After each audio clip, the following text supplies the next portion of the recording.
తనకు మాలిన ధర్మం మొదలు చెడ్డ బేరం. ఈ మాట పెద్దలు ఊరికినే అనలేదండి. మీరు ఈ తప్పు రోజు చేస్తున్నారా? ఎవరైనా హెల్ప్ అడిగితే మీకు టైం లేకపోయినా, కష్టమని తెలిసినా నో చెప్పలేక ఎస్ చెప్పి తర్వాత కుమిలిపోతున్నారా?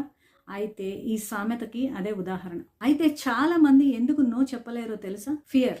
వాళ్ళు ఏమనుకుంటున్నారో అనే భయం, మీ గురించి ఎటువంటి అభిప్రాయాన్ని ఎంచుకుంటారో అనే భయం.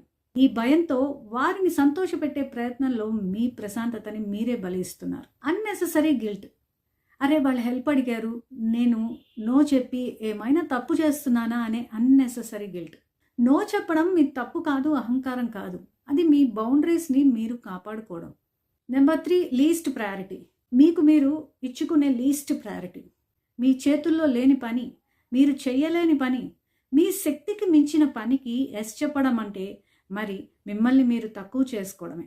గుర్తుపెట్టుకోండి, ఇతరులని సంతోషపెట్టే ప్రయత్నంలో మీ ప్రశాంతతని, మీ సమయాన్ని బలి ఇవ్వకండి. ప్రశాంతమైన జీవితం కోసం గౌరవంగా నో చెప్పడం అలవాటు చేసుకోండి. మీరు కూడా నో చెప్పలేక ఎప్పుడైనా ఇబ్బంది పడి ఉంటే అగ్రి అని కామెంట్ చేయండి. ఈ రీల్ ఇప్పుడే సేవ్ చేసుకోండి. మరిన్ని మైండ్ సెట్ టిప్స్ కోసం నన్ను ఫాలో అవ్వండి. నా వాట్సాప్ గ్రూప్లో జాయిన్ అవ్వండి.